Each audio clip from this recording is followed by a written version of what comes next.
I like this question. When do you think were Audi's golden years? Hmm. I mean, I think a lot of us who've been in the Audi aftermarket industry for a long time, our sails are filled with the wind of the 1980s racing efforts. I know mine are and have been. In '90s. Um, the 90s, yeah, which extended into the early 90s. I would say for sure Audi's dark era was kind of the early 90s, Yeah, late '80s, '90s. late 80s, 90s, when the racing efforts still continued, but they were winding down. They were the result of, you know, like this IMSA GTO was not developed in 1990. It was an effort from the mid 80s that continued into the 90s and ended there. But like when Audi was doing the Audi 100s and 200s and 8090s and the Coupe Quattro, that was a dark time for Audi. Their sales plummeted to almost zero, and there was even question of whether they would stay in the U.S.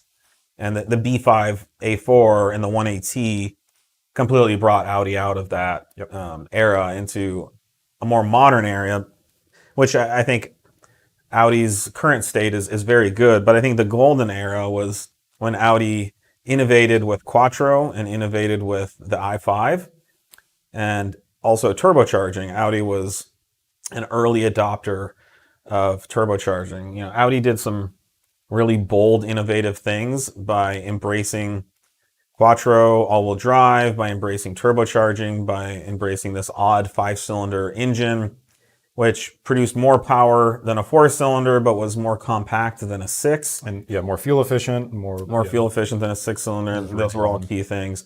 The Audi 5000 Turbo, the Audi Quattro, even the Audi 4000, to a big degree. These were epic, revolutionary cars, and there's still a huge enthusiast, community around appreciating and loving those cars. Now, on the racing side, Audi did the same thing. They took all that technology to World Rally, and they blew away the competition. Nobody could even compete with them. And then they brought it to the Trans Am series in the U.S., and they destroyed everybody. And then they took it to IMSA GTO, and they did something so well with those technologies that they ultimately got banned and outlawed. And in World Rally, the speeds in the cars got so fast and so crazy that it just became too dangerous, especially with all the fans. So, I speak for myself, and I think a lot of guys kind of my age, and some women too. That's kind of the golden era is Audi's efforts, racing efforts in the 80s, which ultimately bled down to the production cars. I mean, there's so many good videos. If you've never seen ESPN's Unfair Advantage, documentary, Yep. I believe it's all over YouTube. That documentary, I'm actually getting chills talking about it right now. That documentary changed my life. Like, there's my life, of course, meeting my wife is one of those moments, meeting my children, but professionally and kind of hobby-wise, I saw that video in an automotive program at De Anza Junior College, and that changed my life. The arc of my life was different as I left De Anza College that day. I pursued a whole different range of priorities in my life. Professionally speaking, I knew that I had to be a part of that. I wanted to do what they were doing in any way I could be. So that to me is the Audi's golden era for sure. Yeah.